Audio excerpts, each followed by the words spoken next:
రండి, ఈ రాత్రికాల సమయంలో సంఘ ప్రార్థనలో ప్రవేశించే మనకు ఒక మాట జ్ఞాపకం చేసుకుంటూ వద్దాం. మనం గత కొన్ని వారాల నుండి నెహెమ్యా యొక్క ప్రార్థనలు మనం జ్ఞాపకం చేసుకుంటూ వస్తున్నాం. నెహెమ్యా చేసినటువంటి ప్రార్థన, ఈ ప్రార్థన యొక్క అనుభవాన్ని మనం గత కొన్ని వారాల నుండి మనం చూస్తూ వస్తున్నాం. ఇప్పుడు చూసేటటువంటి ఒక మాట ఏంటంటే, రండి, గత వారం కూడా మనం జ్ఞాపకం చేసుకుంటూ వచ్చాం. నెహెమ్యా గ్రంథం 2వ అధ్యాయం 4వ వచనంలో ఒక మాట జ్ఞాపకం చేసుకుంటూ వచ్చాం. ఏంటి ఆ మాట? అప్పుడు రాజు, ఏమి కావలసి నీవు మనవి చేయుచున్నావని నన్ను అడగగా, నేను ఆకాశమందుల దేవునికి ప్రార్థన చేసి. ఏం చేశాడు? ఆకాశమందుల దేవునికి ప్రార్థన చేసి. అంటే అర్థం ఏంటి? ఆకాశమందుల దేవుడు అంటే పరలోకపు దేవుడు. ఇక్కడ నెహెమ్యా యొక్క జీవితంలో ప్రార్థన, పరలోకపు దేవునికి నెహెమ్యా ప్రార్థన చేసినటువంటి అనుభవాన్ని మనం చూస్తూ వస్తున్నాం. అయితే ప్రియులారా, దేవుని యొక్క వాక్యాన్ని జాగ్రత్తగా గమనించినట్టయితే ఒక మాటను మనం జాగ్రత్తగా చూడొచ్చు. ఆకాశం మందుల దేవునికి నెహెమ్యా ప్రార్థన చేశాడంటే పరలోకపు దేవుని. పరలోకపు దేవుడు ఏం చేస్తాడు అన్నది గత వారం మనం చూస్తూ వచ్చాం. ఇప్పుడు చూసేటటువంటి ఒక మాట ఏంటంటే, నెహెమ్యా పరలోకపు దేవునికి ప్రార్థన చేస్తూ వచ్చాడు. సరే, మంచిదే. ఈ ప్రార్థన దేని కొరకు చేశాడంటే, నెహెమ్యా చేసిన ప్రార్థన ఎలాంటిది అంటే, రాజు రాణి యొక్క దయ పొందటానికి. ఎందుకండి? రాజు రాణి దయ పొందటానికి. రాజు యొక్కయు రాణి యొక్కయు అక్కడక్కడ మనం చూస్తాం కదా, అయ్యగారు బాగుంటే అమ్మగారు బాగదు.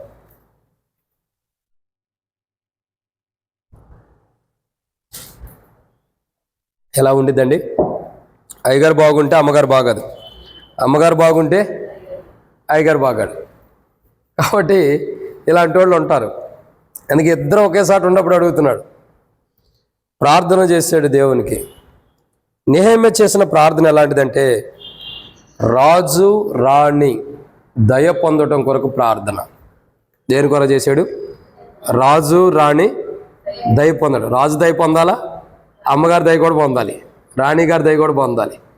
మరి రాజు ఒక్కడి దయ పొందితే తర్వాత ఉండేది రాజుకి ఏముండిద్ది? తర్వాత ఎట్టుండాలో అట్టుండేది. ఇంటికాడ చింతకాయ పచ్చళ్ళు అంటారు, టమాటా పచ్చళ్ళు అంటారు, అన్ని పచ్చళ్ళు ఉంటాయి. అందుకని ఏం చేయాలి? ముందర రాజుగారి దయ పొందాలా, రాణి గారి దయ కూడా పొందాలి. అందుకే నెహెమ్యా ఏం చేశాడు? రాజు దయ రాణి దయ కొరకు దేవునికి ప్రార్థన చేశాడు. నెహెమ్యా చేసిన ప్రార్థన ఎలాంటిదంటే, రాజు రాణి యొక్క దయ పొందటం కొరకు. కాబట్టి ఇంకో మాటలో చెప్పాలంటే, నెహెమ్యా యొక్క ప్రార్థన ఎలాంటిదంటే, రాజు రాణి దయ చూపించి పట్టణం కట్టుకోవడానికి దయ చూపించడం కొరకు. ఒక మాటలో చెప్పాలండి, నెహెమ్యా యొక్క ప్రార్థన ఎలాంటిది? రాజు రాణి పట్టణం కట్టుకోవడానికి దయ చూపించడం కొరకు. దేని కొరకు అండి? పట్టణం కట్టుకోవడానికి దయ చూపించడం కొరకు.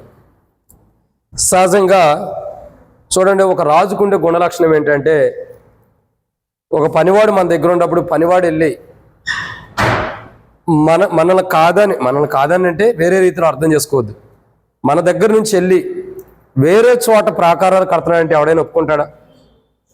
ఎవడో ఒప్పుకుంటాడా? నీ పితృలు వెళ్ళి ఎటగారిపోతే ఏమలే, నువ్వు ముందర నాకు గిన్నె అందించి అంటాడు రాజు. కానీ ఈ రాజు దగ్గరికి ప్రార్థన చేస్తున్నాడు, ప్రభువా నేను రాజు దగ్గర గిన్నె అందించేవాడిని కాబట్టి, పానదాయకుడు లాగా ఉండా కాబట్టి పరలోకపు దేవునికి ప్రార్థన చేశాడు. నెహెమ్యా చేసిన ప్రార్థన ఎలాంటిదంటే, రాజు రాణి ప్రాకారములు కట్టించడం కొరకు దయ చూపించాలని. దేని కొరకండి? దయ చూపించాలి. ప్రాకారములు కట్టడానికి రాజు రాణి దయ చూపించాలి. ఇప్పుడు రాజుగారు చూపించినా రాణిగారు చూపించకపోతే ఇబ్బంది అయింది. కాబట్టి ఇద్దరు దయ చూపించాలి. రాజు రాణి ఇద్దరు దయ చూపించడం కొరకు నెహెమ్యా ప్రార్థన చేశాడు. అసలు విషయం ఏంటి చెప్పమంటారా? అసలు రాజు ఎలా ఉంటాడు? అర్థమవుతుందండి? నేను ఈ విషయంలో చాలా ఆలోచన చేశా. ఏ వర్తమానం చెప్పాలని దాదాపు గంటన్నర నుండి ఆలోచన చేస్తున్నా. దీన్ని అసలు ఎట్లా ధ్యానించాలి, ఎట్లా వెళ్ళాలి అని. చివరికి ఒక కొలిక్కి వచ్చింది. ఏంటి ఆ కొలిక అంటే, రాజు ఎలాంటి వాడు, అసలు రాజుకుండే గుణలక్షణం ఏంటి అంటే, మన ప్రభువైన యేసుక్రీస్తు ప్రభువారు కాదండి, మన ప్రభువైన యేసుక్రీస్తు ప్రభువారికి ఉండే గుణలక్షణం ఏంటంటే ప్రేమ. కానీ సహజంగా మానవ రూపాన్ని ధరించిన రాజులకుండే గుణలక్షణాలు వేరు. ఒక రాజు అంటే తనకుండే గుణలక్షణాలు వేరు. రాజుకుండే గుణలక్షణాలు ఏంటి అంటే, అలాంటి రాజు కూడా లేదా అలాంటి రాణి కూడా దయ చూపించాలని నెహెమ్యా ప్రార్థన చేశాడు ప్రాకారాలు కట్టుకోవడానికి. అక్కడ రాజు ఎలా ఉంటాడు అని అంటే బైబిల్లో కొన్ని విషయాలు ఉన్నాయి. వాటిని మనం ధ్యానించమని ప్రభు నడిపి కొరకు చిన్న ప్రార్థన. మమ్మల్ని మిక్కిలికి ఎక్కువగా ప్రేమించిన ప్రియ పరలోకపు తండ్రి, పరిశుద్ధుడైన దేవా, మీకు స్తోత్రములు. ఈ సమయంలో తండ్రి కొన్ని మాటల వాక్యం ధ్యానించబోతున్న సాయం చేయండి. దాసుడి కన్ను యజమానుడి వైపు చూస్తున్నట్లు, దాసుల కన్ను యజమానుల వైపు చూస్తున్నట్లు మా కన్నులు మీ వైపు వీక్షిస్తుండగా మీరే సహాయం గురించి మహిమ పొందండి.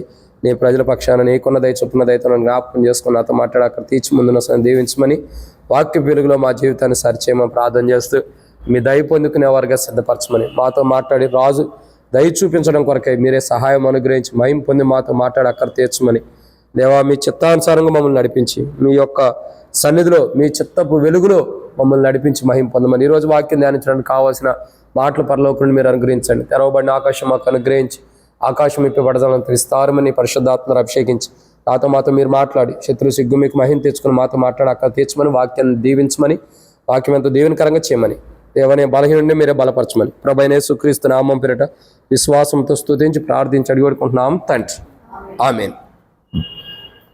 కాబట్టి దేవుని యొక్క వాక్యాన్ని చూస్తున్నాం.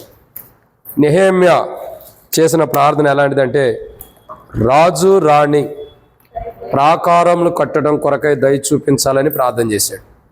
రాజు అసలు ఎలాంటి వాడు, రాణి గారి గురించి ఎప్పుడన్నా సమయం ఇచ్చినప్పుడు చూద్దాం. ఒక అక్క గురించి చూసాంగా, ఎవరక్క బాగా గుర్తుపెట్టుకున్నారు. ఎంతో గొప్ప రాణి యెజబెలు. ఆ అక్క గురించి చూసాం కాబట్టి ఇంకా వేరే అక్క గురించి అవసరంలా. ఇప్పుడు రాజుగారి గురించి చూద్దాం. అసలు రాజు రాణి దయ కొరకు ప్రార్థన చేస్తున్నాడు. రాజు ఎలాంటి గుణలక్షణం కలిగిన వాడు, ఈ మానవ శరీరాన్ని ధరించిన రాజులు ఎలాంటి వాళ్ళు అంటే ఒక 5 విషయాలు జ్ఞాపకం చేసుకోవచ్చు. వచ్చేవారు ఇంకా చాలా ఉంది. కాబట్టి దీంట్లో ఒక 5 విషయాలు. మొదటి మాట, రండి దేవుని యొక్క వాక్యాన్ని చూసినట్లయితే రాజు జీవితం ఎలాంటిది అని అంటే సంఖ్యాకాండం 23వ అధ్యాయం 7వ వచనం. సంఖ్యాకాండము 23వ అధ్యాయం 7వ వచనం. అప్పుడు బిలాము ఉపమాన రీతిగా ఇట్లా నేను ఆరాము నుండి బాలకు తూర్పు పర్వతము నుండి యోయాబు రాజు అన్నను రప్పించి, రమ్ము నా నిమిత్తము యాకోబును చెప్పింపుము, రమ్ము ఇశ్రాయేలును భయపెట్టవలెను. చాలక్క, చాలమ్మ. కాబట్టి ఇక్కడ చూస్తున్న మొదటి మాట, దేవుని యొక్క వాక్యాన్ని చూసినట్టయితే ఒక రాజుకుండే గుణలక్షణం, మానవ శరీరాన్ని కలిగినటువంటి రాజు, మానవునిగా ఉన్న రాజుకుండే గుణలక్షణం ఏంటంటే అక్కడ రాయబడిన మాట ఏమంటాడు, రాము మోయాబు రాజు నన్ను రప్పించి, తూర్పు పర్వతం మీద నుండి మోయాబు రాజు నన్ను రప్పించి, రమ్ము నా నిమిత్తం యాకోబును శపించుము. మరి రాజుకుండే గుణలక్షణం మొదటిగా ఎలాంటిదంటే శపించే మనస్తత్వం. ఎలాంటి మనస్తత్వం? శపించే మనస్తత్వం. కానీ యేసు ప్రభు వారిది ఎలాంటి మనస్తత్వం? ప్రేమించే మనస్తత్వం. యేసు ప్రభు వారి మనస్తత్వం ప్రేమించేది. ఈ భూమి మీద ఉన్న రాజుల యొక్క మనస్తత్వాలు ఎలాంటివంటే శపించేటటువంటి రాజు. ఎలాంటి రాజులండి? శపించేటటువంటి మనస్తత్వం కలిగిన వారు. కాబట్టి ప్రియులారా, ఇక్కడ మనం జాగ్రత్తగా గమనించినట్లయితే ఒక మాట, రాజు యొక్క విధానం, రాజు యొక్క మనస్తత్వం, రాజు యొక్క ఆలోచనలు, రాజు యొక్క ఉద్దేశాలు మనం జాగ్రత్తగా చూసినట్టయితే రాజు యొక్క జీవితం, రాజు ఎలాంటి వాడంటే శపించేటటువంటి జీవితం కలిగిన వాడు. తనకు ఎవరైనా ఇష్టం లేకపోతే, తాను ఎవరైనా ఇష్టపడకపోతే, తన ఎడలు ఎవరైనా అయిష్టంగా ఉంటే రాజు ఎలాంటి వాడు? శపించేటటువంటి వాడు. ఇక్కడ అంటాడు కదా, అప్పుడు బిలాము ఉపమాన రీతికి ఇట్లా నేను ఆరాము నుండి బాలాకు తూర్పు పర్వతముల నుండి మోయాబు రాజు నన్ను రప్పించి, రమ్ము నా నిమిత్తము యాకోబును శపించుము. అంటే ఇక్కడ బిలాము ద్వారా శపించాలనుకుంటున్నారంటే వాళ్ళు కూడా శపించే మనస్తత్వం కలిగిన వారేనేగా. ఇక్కడ రాజుకున్న మనస్తత్వం ఏంటంటే శపించే మనస్తత్వం ఉంది.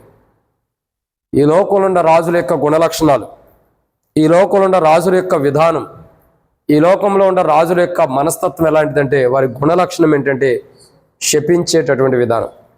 ఎవరైనా తమకు ఇష్టం లేకపోతే, ఎవరైనా తమకు అయిష్టులుగా ఉంటే శపిస్తారు. సౌలు కూడా రాజేగా.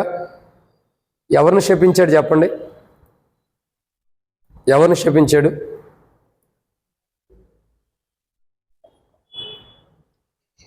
సౌలు రాజా కాదా? పాత నిబంధనలో ఉన్న సౌలు. మరి ఎవరిని శపించాడు? దావీదుని శపించాడు కదా? దావీదునా కాదా? ఎక్కడ శపించాడు అక్క? అందుకే బైబిల్ సరిగ్గా చదవాలి. సౌలు శపించింది ఎవరినో తెలుసా? సొంత కొడుకుని. ఎవరిని? యోనాతానును శపించాడు. ఎప్పుడు? దావీదుని సౌలు చంపాలని మనస్తత్వం కలిగి ఉన్నప్పుడు, యోనాతానుతో పంచుకున్నప్పుడు, నీ తండ్రి నన్ను చంపాలనుకున్నాడు అన్నప్పుడు నమ్మడు. అయితే మన ఇద్దరు సరే, ఈ అమావాస్య దినమున రాజు దగ్గర భోజనం కూర్చోడానికి భోజన బల్ల మీదకు నువ్వు రావద్దు. ఒకవేళ నా తండ్రి నన్ను అడిగితే నేనేం చెప్పాలా? ఏదో ఇంటికాడ మొక్కు ఉంది, మొక్కుబడి కోసమో దేనికోసం వెళ్ళాడని చెబుతా. అప్పుడు నా తండ్రి ఆగ్రహం కలిగి కోపంతో ఉంటే నిన్ను చంపాలని ఆలోచన కలిగిన వాడు. ప్రేమగా ఉంటే కాదు అన్నట్టుగా వారి భాషలో వారు చెప్పుకుంటూ వచ్చారు.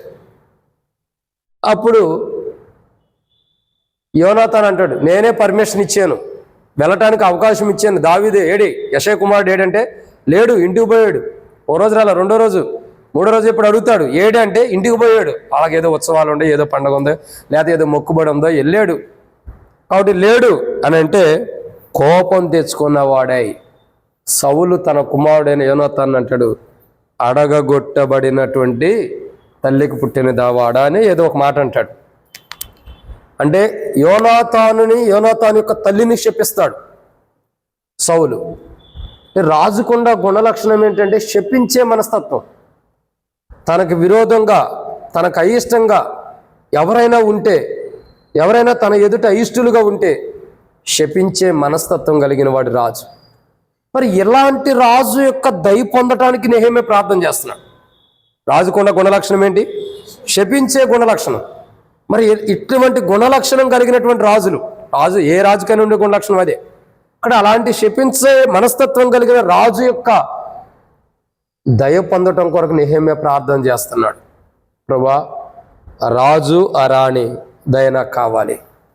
వాళ్ళు శపించేవారు అయి ఉండొచ్చు, శపించే మనస్తత్వం కలిగిన వారు అయి ఉండొచ్చు, శపించే ఉద్దేశాలు, శపించే జీవితం, శపించే ఆలోచన కలిగిన వారు అయి ఉండొచ్చు. కానీ వాళ్ళు ఏం చేయాలా? నాకు దయ చూపించినట్లు ప్రభువా సహాయం చేయమని నెహెమ్యా ప్రార్థన చేస్తున్నాడు. అక్కడ నెహెమ్యా లాంటి ప్రార్థన మనం చేయాలి.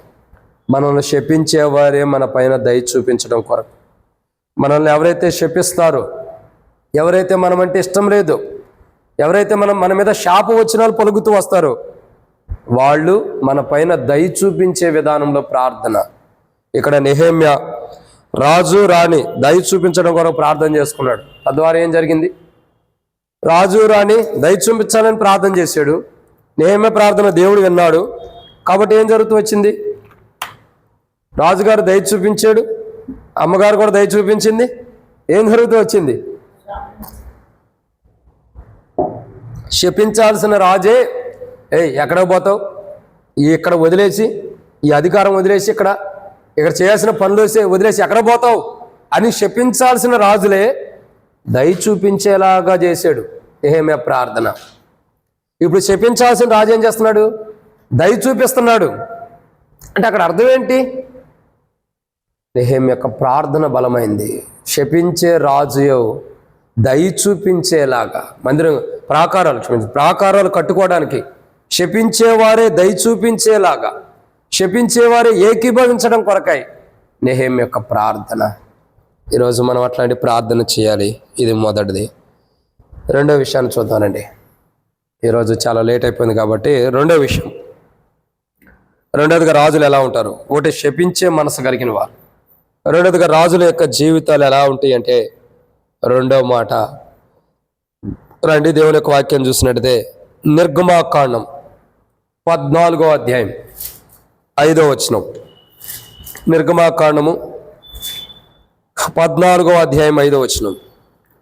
ప్రజలు పారిపోయినట్టు ఐగుప్తు రాజునకు తెలుపబడినప్పుడు ఫరో హృదయమును సేవకుల హృదయమును ప్రజలకు విరోధముగా విప్పబడి మనం ఎందుకు ఇలా చేసితిమి మన సేవలో. చాలమ్మా. ఇక్కడ చూస్తున్నటువంటి రెండవ మాట, రాజులు ఎలాంటి వారు?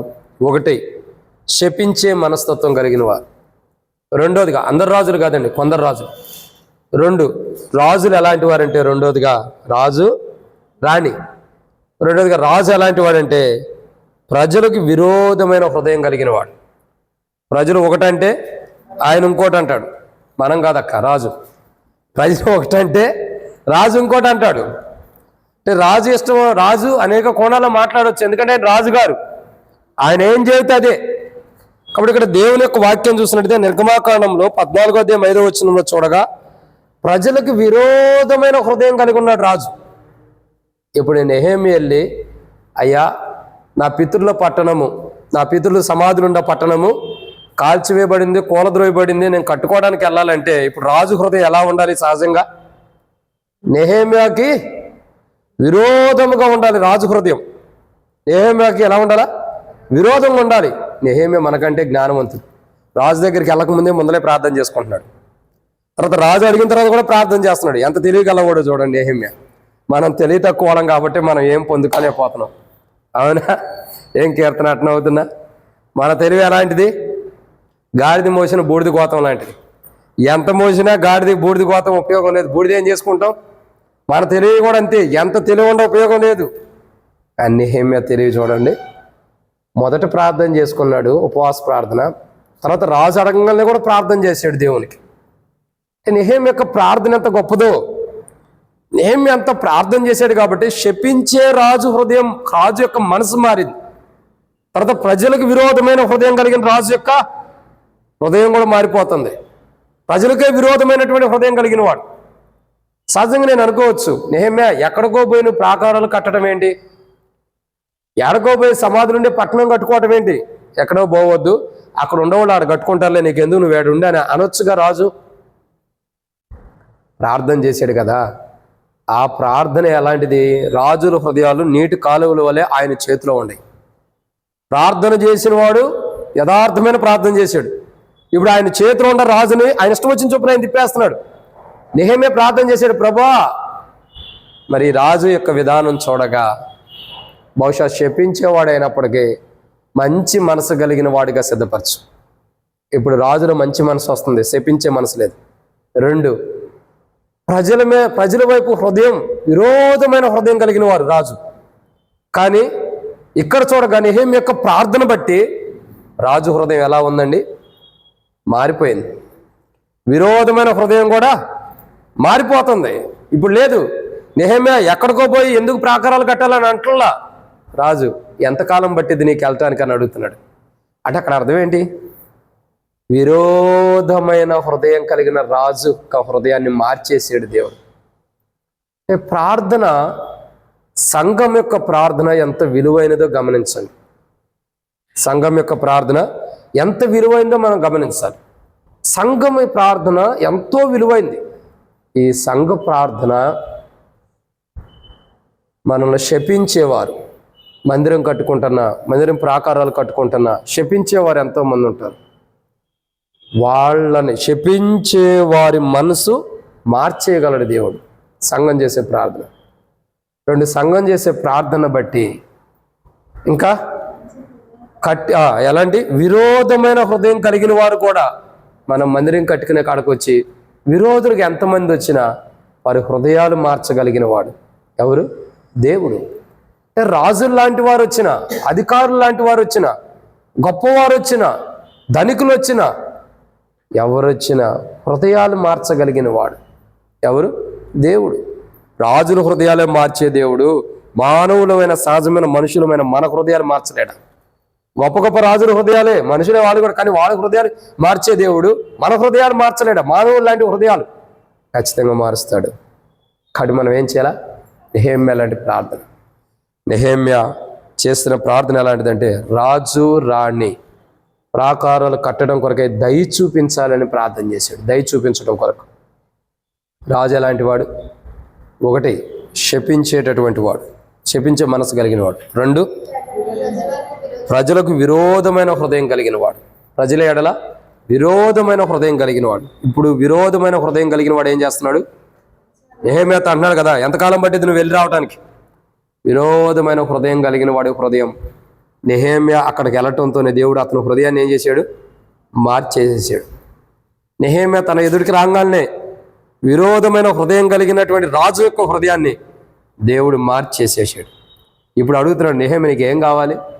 నెహెమ్యానే షాక్ అయిపోతున్నాడు. అరే, నిజంగా అసలు రాజు ఇలా అడుగుతాడా అంటే అది దేవుని కార్యం. దేవుని కార్యాలు అలా ఉంటాయి. కాబట్టి ప్రియులారా, రెండో మాటను మనం చూస్తున్నాం. మొదటిగా రాజు ఎలాంటి వాడు? శపించే మనసు కలిగిన వాడు. రెండు,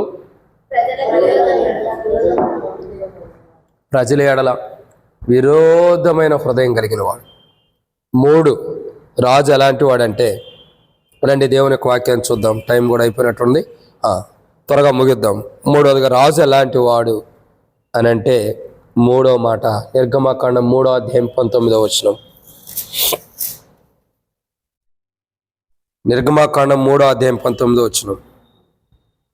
ఐగుప్తు రాజు తమ బలముతో మీ మీదికి వచ్చి మేము పోనీయాడని నేను ఎరుగుదును. రాజు ఎలాంటి వాడంటే, మూడవదిగా పోనీయనటువంటి వాడు. ఎలాంటి వాడు? పోనీయని వాడు. దేవుని ఆరాధించడానికి కానీ, దేవుని స్తుతించడానికి కానీ, దేవుని మహింపరచడానికి కానీ, లేదా దేవుని సేవించడానికి కానీ ఎలాంటి వాడు రాజు? తన మహాబలముతో పోనీయడంట రాజు. రాజులు ఎలాంటి వారు? మహాబలము కలిగి పోనీనటువంటి వారు. మహాబలముతో ఉన్నటువంటి రాజులు ప్రజల్ని ఏం చేస్తున్నారు? ఎటు కూడా పోనీనటువంటి వారు, ఎటు వెళ్ళటానికి కూడా అవకాశం ఇవ్వనటువంటి వారు, దేవుని ఆరాధించడానికి, దేవుని స్తుతించడానికి, దేవుని మహింపరచడానికి కూడా పోనీనటువంటి వారు ఎవరు? రాజులు. రాజుల యొక్క జీవితాలు అలాంటివి. రాజుల యొక్క మనస్తత్వాలు ఏంటంటే, రాజులు ఎలాంటి వారంటే, ఒకటి శపించే మనసు కలిగిన వారు, రెండు ప్రజలకు విరోధమైన హృదయం కలిగిన వారు, మూడు రాజులు ఎలాంటి వారంటే మహాబలముతో దేవుని ప్రజల్ని, దేవుని ఆరాధించడానికి పోనీనటువంటి వారు.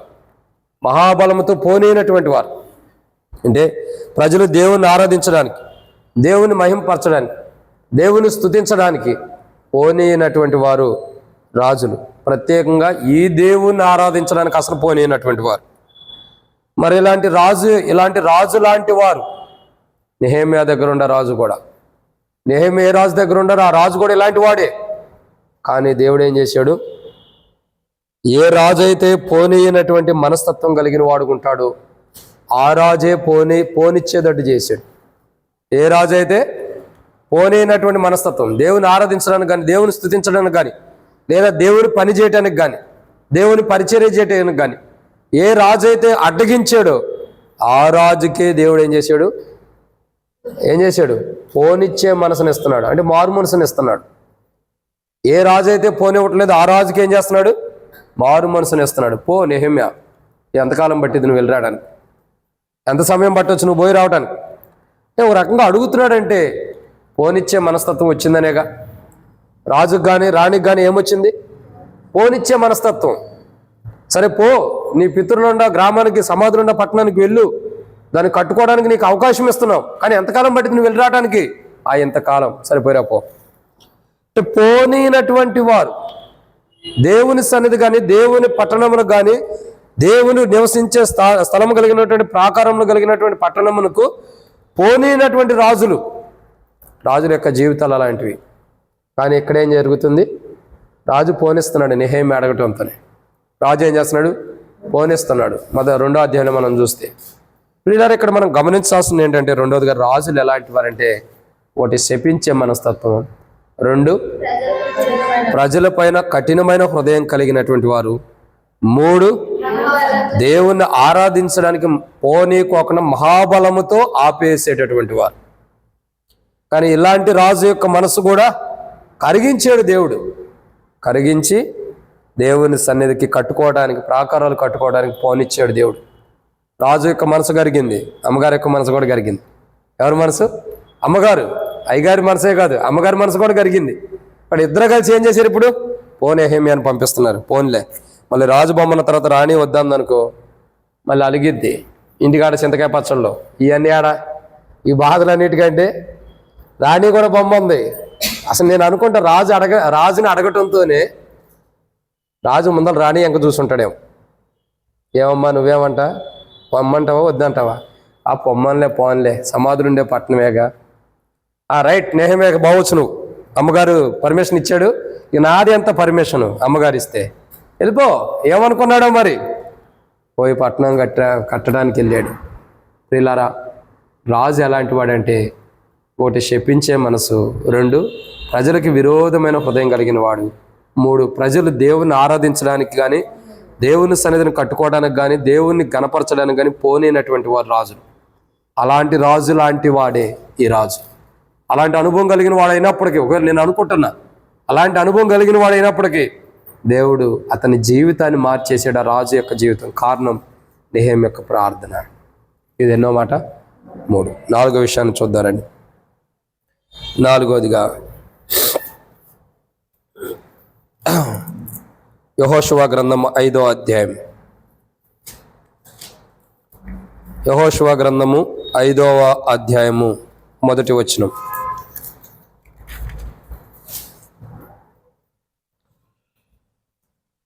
యెహోషువ గ్రంథము 5వ అధ్యాయం 1వ వచనం. 179 పాత నిబంధన, పేజ్ నెంబర్. 5వ అధ్యాయం 1వ వచనం. వారు దాటుచుండగా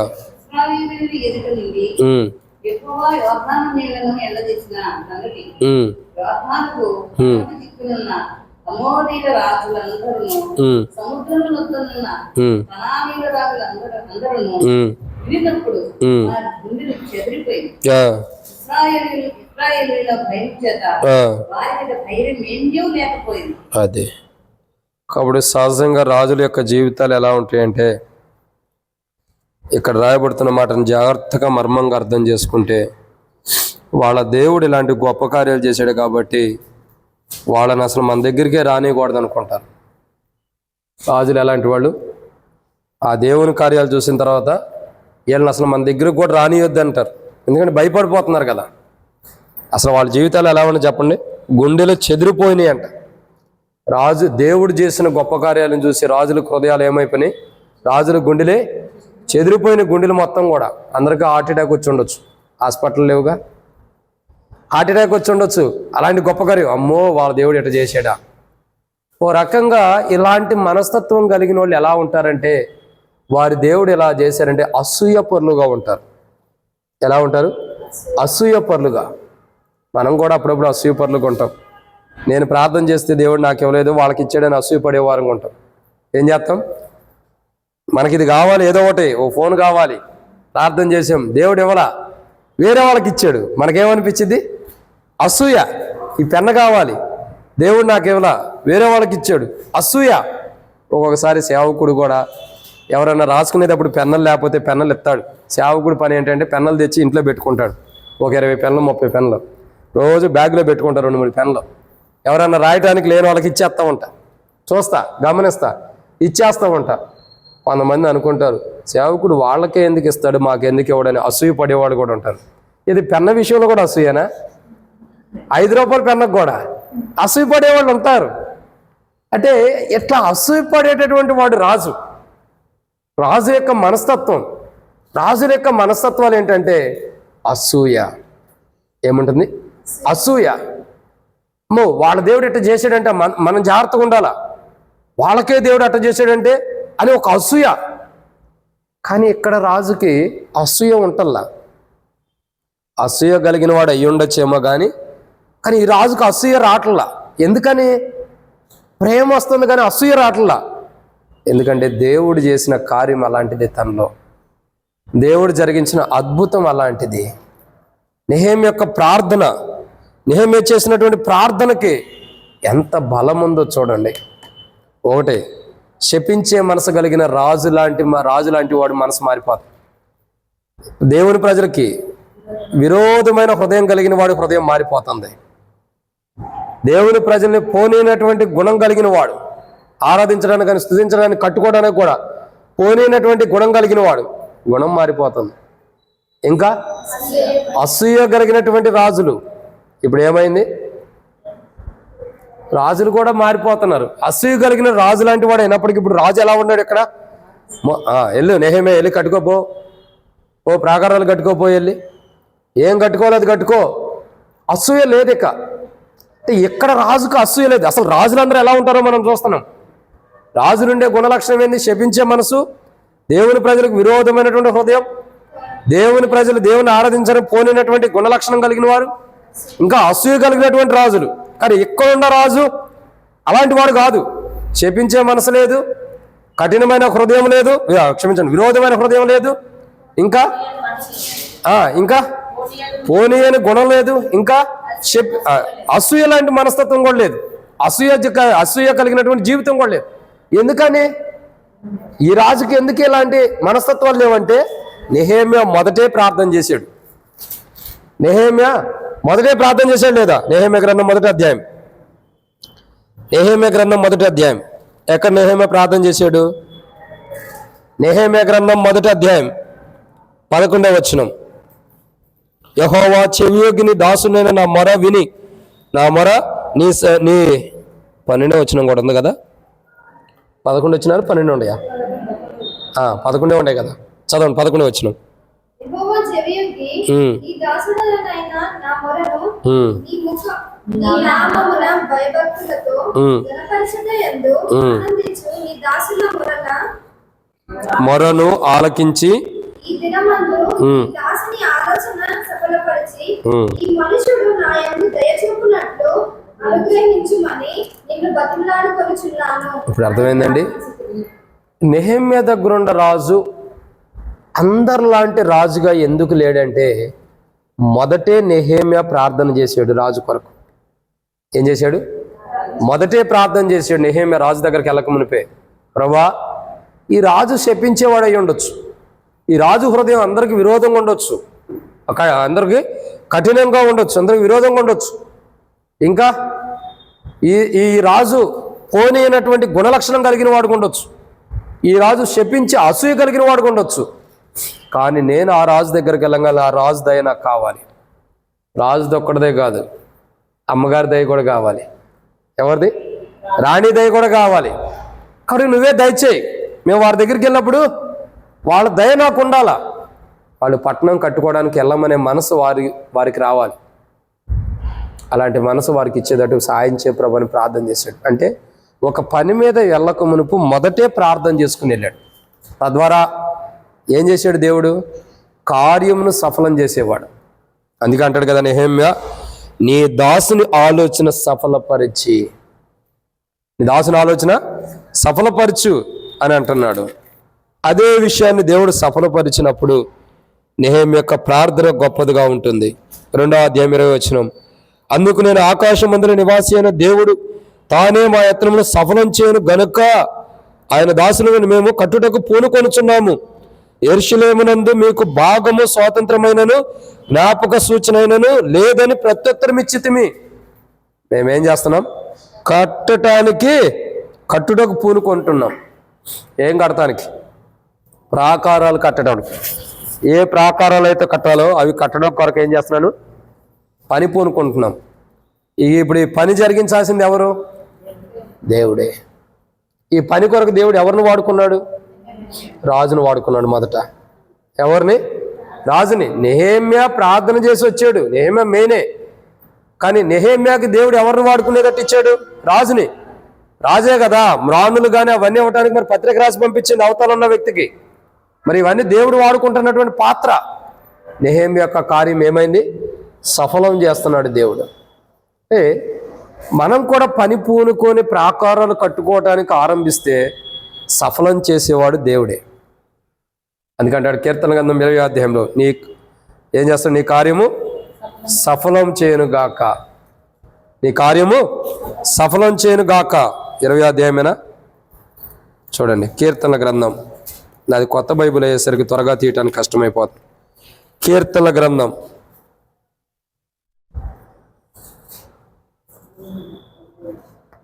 20వ అధ్యాయం 4వ వచనం.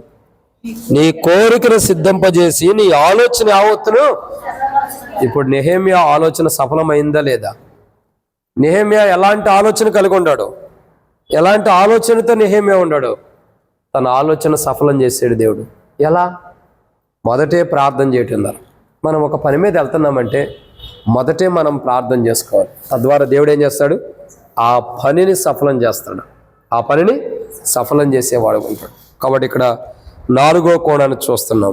గుండెలు చెదిరిపోయేటటువంటి రాజు. ఓ రకంగా చెప్పాలంటే ఈ రాజులు ఎలాంటి వారు? అసూయ కలిగిన వారు. గుండెలు చెదిరిపోయిన వాళ్ళు ఎలా ఉంటారు? అసూయగా ఉంటారు, కానీ మంచిగా ఉంటారా? గుండెలు చెదిరిపోయిన వాళ్ళు అసూయతోనే ఉంటారు. కాబట్టి అసూయ కలిగినటువంటి రాజులు, భయం చేత అసూయ కలిగి ఉండొచ్చు, అసూయ కలిగే రాజు లాంటి వారు. కానీ ఇక్కడ ఉన్న రాజు అలా లేడు. ఈ రాజు లాంటి వారుగా లేడు. ఎందుకంటే దేవుడు అతను మార్చేసాడు. అతని హృదయం దేవుని చేతిలో ఉంది కాబట్టి దేవుడు మార్చేసేసాడు. అంటే ప్రియులారా, ఎన్నో మాట ఇది? 4వదిగా అసూయ కలిగినటువంటి రాజులు లాంటి వారు అయినప్పటికీ దేవుడు మార్చేయగలడు. మన ప్రార్థన ఎంత బలమైందో చూడండి. అంటే మన ప్రార్థనకున్న బలం శపించే రాజు యొక్క మనసు మారుస్తుంది. మన ప్రార్థనకున్న బలం ఎలాంటిది? ప్రజలకు విరోధమైన హృదయం కలిగినటువంటి రాజులు హృదయాన్ని మార్చేస్తుంది. మన ప్రార్థనకున్న బలం మనల్ని దేవుని ఆరాధించడానికి కూడా పోనీకుండా మహాబలంతో ఆపేటటువంటి రాజుల యొక్క గుణాన్ని కూడా మార్చేస్తుంది. మన ప్రార్థన బలం ఎలాంటిదంటే అసూయ కలిగిన రాజుల యొక్క హృదయాన్ని కూడా, అసూయ కలిగిన రాజును కూడా మార్చగలదు. అంటే అలాంటి ప్రార్థన మనది.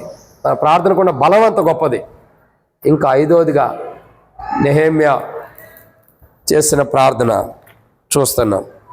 ఎందుకు? నెహెమ్యా చేసిన ప్రార్థన, రాజు రాణి ప్రాకారాలు కట్టడం కొరకే దయ చూపించాలని నెహెమ్యా ప్రార్థన చేశాడు. రాజు ఎలాంటి వాడు? 5వదిగా చూద్దారండి. యెహోషువ గ్రంథం 8వ అధ్యాయం 14వ వచనం. యెహోషువ గ్రంథము 8వ అధ్యాయం 14వ వచనం.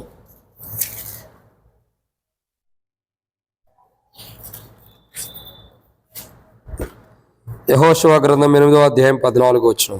హాయి రాజు తాను చూసినప్పుడు అతడును అతని జనులందరూను పట్టణస్థులందరూను త్వరపడి పెందల కాడ లేచి మైదానం ఎదుట ఇశ్రాయేలును ఎదుర్కొని అంతకు ముందు నిర్ణయించుకొనిన స్థలమున యుద్ధము చేయుటకు బయలుదేరి తాను పట్టుకొనుటకు చాలు లెక్క. కాబట్టి 5వదిగా రాజు ఎలాంటి వాడు? 1, రాజు ఎలాంటి వాడు? శపించే మనసు. 2, ప్రజలకు విరోధమైనటువంటి హృదయం కలిగిన వాడు. 3, పోనీయనటువంటి, ప్రజలు ఆరాధించడానికి కానీ కట్టుకోవడానికి కానీ పోనీయనటువంటి గుణం కలిగిన వాడు.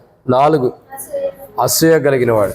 5వదిగా రాజు ఎలాంటి వాడంటే ఎలాంటి వాడు? యుద్ధము చేయాలన్న మనసు కలిగిన వాడు, దేవుని ప్రజలతో యుద్ధం చేసేవాడు. రాజు ఎలాంటి వాడు? దేవుని ప్రజలతో యుద్ధం చేసేటటువంటి వాడు. ఇప్పుడు నెహెమ్యా ఎవరు? దేవుని బిడ్డే కదా. మరి ఇప్పుడు రాజు ఏం చేయాలా? వాస్తవానికి నెహెమ్యాతో యుద్ధం చేయాలి. కానీ చేస్తున్నాడా? చేస్తలేడు. ఎందుకని? నెహెమ్యా ప్రార్థన లాంటిది. నెహెమ్యా చేసిన ప్రార్థన దేవుడు రాజు దయ చూపించేటట్టు చేశాడు. దేవుడు రాజు రాణి దయ చూపించేటట్టు చేశాడు దేవుడు. అంటే నెహెమ్యా లాంటి ప్రార్థన మనకు అవసరం. నెహెమ్యా చేసిన ప్రార్థన ద్వారా రాజు రాణి ఏం చేస్తున్నారు? ఓ రకంగా నెహెమ్యా అడిగిన మాటలకి నెహెమ్యాతో యుద్ధం చేయాలి. మాటలతోనే యుద్ధం చేయొచ్చు, కొంతమంది చేయరు. చేసేవాళ్ళు ఉన్నారు లేదా? ఇంట్లో మాటలతోనే మనం యుద్ధం చేస్తాం. మన మాటతోనే మన భర్త వెనక తిరగాలి, మన మాటతోనే మన భార్య వెనక తిరగాలి, మన మాటతోనే మన పిల్లలు వెనక తిరగాలి. ఎన్ని యుద్ధాలు చేస్తాం మన మాటతోనే. మళ్ళీ యేసు ప్రభువా నేను పాపినయ్యా క్షమించు ప్రభువా, నా ప్రార్థన ఆలకించు ప్రభు అని ప్రార్థన చేస్తాం. ఏం చేస్తాం? యేసు ప్రభువా నేను పాపిని, నన్ను క్షమించు. చేయాల్సిన యుద్ధాలన్నీ చేస్తాం. ఎంత గొప్ప యుద్ధం చేస్తామంటే ఆ యుద్ధంలో మనం తప్పక ఇంకెవరో గెలవరు. ఎవరు? మనం తప్పక ఇంకెవరో గెలవరు. అంత గొప్ప యుద్ధం చేస్తాం. ఎప్పుడన్నా చేసావు కీర్తన ఇంట్లో? మాటలతో చేసావా? ఎంత మంచిదాన్ని నిజంగా ఒప్పుకుంటున్నావు. కాబట్టి ఎన్నోసార్లు మాటలతో యుద్ధాలు చేసేవాళ్ళు ఉంటారు. ఇక్కడ రాజు కూడా నెహెమ్యా మీద మాటలతో యుద్ధం చేయొచ్చు. ఏం వెళ్తావు నెహెమ్యా, నువ్వెవరు అనుకుంటున్నా, నీ స్థితి ఏంటి, నీ పరిస్థితి ఏంటి, నీ స్థితిగతులు ఏంటి, నువ్వు ఎలాంటి వాడివి, ఏ స్థితిలో ఉన్నావు, అసలు నువ్వెవరివి, ఒక గిన్నె అందించేవాడివి, నువ్వు నా దగ్గర పర్మిషన్ అడిగి నా దగ్గర ఇలాంటివి అడగటం ఏంటని. మరి రాజు నెహెమ్యాతో మాటలతో యుద్ధం చేయొచ్చు, కానీ చేయట్లా. ఎందుకని చెప్పండి? ఎందుకు చేయలేకపోతున్నారు? ప్రార్థన అలాంటిది. ఎలాంటిది? ప్రార్థన అలాంటిది.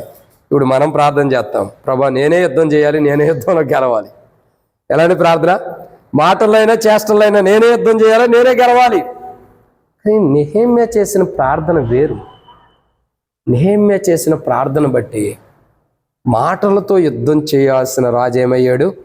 రాజైనా అమ్మగారైనా? ఎవరి అమ్మగారు? రాణిగారైనా? రాజైనా రాణిగారైనా ఏమయ్యారు? మారిపోయింది, మనసు మారిపోయింది. ఎంతకాలమని మాటలతో యుద్ధం చేస్తాం? ఎంతకాలమని మాటలతో యుద్ధం చేయడానికి మన మనసు ఉండాలి. అయినా నెహెమ్యా ఎలాంటి వాడంటే దేవుని సన్నిధిలో గడిపేవాడు, నమ్మకస్తుడు, ఎంతో యథార్థంగా ఉన్నటువంటి వాడు. మాటలతో యుద్ధం లేదిక. ఇంకేం కావాలా? అతని ఎడల మాటలతో యుద్ధం కాకుండా అతనికి సహాయం చేయాలి. మనం పనుల్లో చేష్టల్లో సహాయం కనబడాలి. మాటలతో యుద్ధం లేదు. రాజుల యొక్క జీవితాలు ఎలాంటివంటే యుద్ధం చేసే గుణ లక్షణం. దేవుని ప్రజలతో, దేవుని బిడ్డలతో యుద్ధం చేసే గుణ లక్షణం. కానీ యుద్ధం చేసే మనసు ఇప్పుడు ఏమైపోతుంది? లేదు రాజుకి. కనీసం మాటలతోనైనా రాజు మీద యుద్ధం చేయొచ్చు కదా, ఆ మనసే లేదు. ఎందుకని? నెహెమ్యా చేసిన ప్రార్థన, మొదటే చేసిన ప్రార్థన అలాంటిది. నెహెమ్యా చేసిన ప్రార్థన అలాంటిది. రాజు దయ చూపించడం కొరకు నెహెమ్యా ప్రార్థన చేశాడు. ఇప్పుడు మనం ఏం చేయాలా? ప్రార్థన చేయాలి. ప్రభా, మందిరం నిర్మాణం చేసుకుంటున్నాం, లేదా గృహం కట్టుకుంటున్నాం, ఆత్మీయ కుటుంబాన్ని కట్టుకుంటున్నాం, ఆత్మానుసారంగా నా జీవితాన్ని కట్టుకుంటున్నా. మాటలతో ఎవ్వరూ నా ఎడల యుద్ధం చేయకోకుండా ప్రభా సహాయం చేయని మనం ఏం చేయాలా? ప్రార్థన చేసుకోవాలి. ఏం కీర్తన అవుతున్నా? దేవా, ఎవ్వరూ కూడా మాటలతో నా మీద యుద్ధం చేయకూడదు ప్రభా, ఏం చేయాలా? ప్రార్థన చేసుకోవాలి. మనం కూడా యుద్ధం చేయకూడదు మాటలతో. మన మీద ఎవరు యుద్ధం చేయకూడదు మాటలతో అని ప్రార్థన చేస్తాం. మనం ఇంటికాడ యుద్ధం చేస్తాం. ఎవరితో? ఏమో, భర్తతో చేయొచ్చు, అల్లుడితో చేయొచ్చు, కోడలతో చేయొచ్చు, ఇంకా కూతురుతో చేయొచ్చు, కొడుకుతో చేయొచ్చు, ఇంకా పిల్లలతో కూడా చేస్తాం కదా. యుద్ధాలు ఎన్నో చేస్తాం. మనం యుద్ధం ఆపాలి మొదట, మాటలతో చేసే యుద్ధాలు. అప్పుడు దేవుడు ఎదుటి వ్యక్తి మాటలతో చేసే యుద్ధాలను కూడా ఆపేస్తాడు దేవుడు. మనం ఆపాలి మొదట.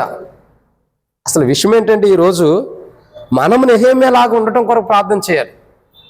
నెహెమ్యా లాంటి ప్రార్థన మనం చేయటం కొరకు.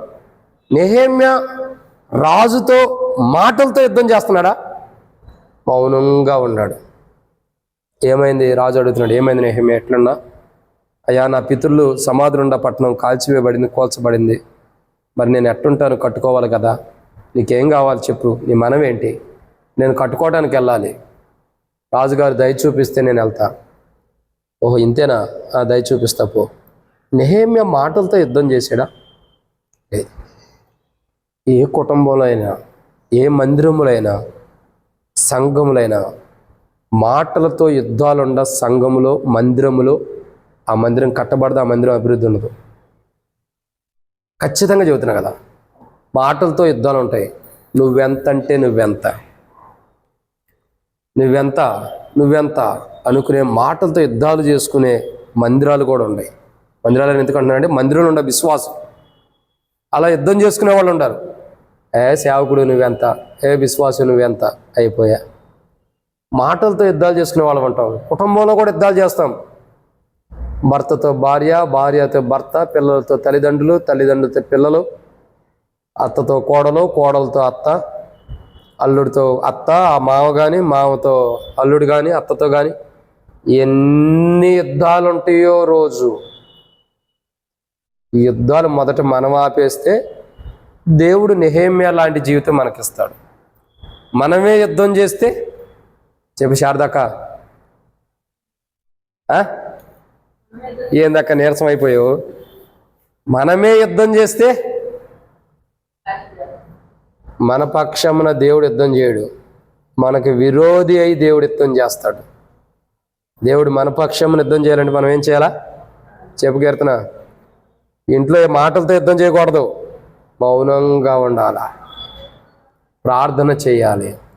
అప్పుడే మాటలతో కానీ చేష్టలతో కానీ మనతో యుద్ధం చేసేవారిని దేవుడు ఏం చేస్తాడు? వారి మనసు మార్చేస్తాడు. వారి మనసు దేవుడు మారుస్తాడు. ప్రార్థనకుండా బలం ఎంత గొప్పదో చూడండి పిల్లరా. ఈరోజు మనం ప్రార్థన చేయబోతున్నాం. క్లుప్తంగా యథార్థమైన ప్రార్థన. మొదట నెహెమ్యా లాంటి జీవితం మనకి ఇమ్మని దేవుడు, నెహెమ్యా లాంటి జీవితం మనకి ఇవ్వడం కొరకు ప్రార్థన చేయాలా? దేవా, నెహెమ్యా లాంటి జీవితం నాకు ఇవ్వు ప్రభు అని ప్రార్థన చేసుకోవాలా?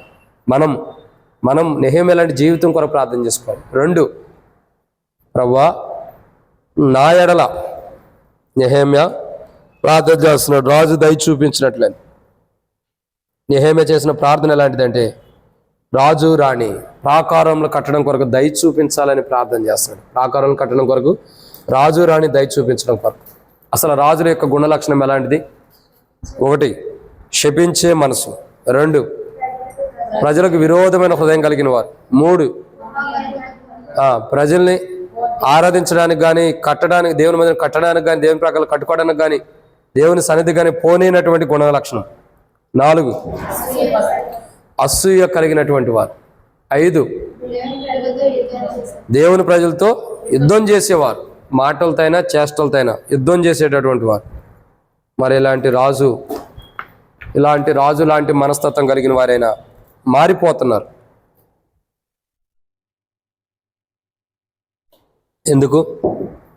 ఎందుకు మారిపోతున్నారంటే ప్రార్థన. ఇప్పుడు మన మందిరం కట్టుకుంటున్నాం, లేదా మందిరం విషయంలో దేవుడు ఏదో సహాయం చేయడం కొరకై ఎవరో ఒకరు సహాయం చేయడం ముందుకు వస్తారు. అయితే దేవుడు ఏం చేయాలా?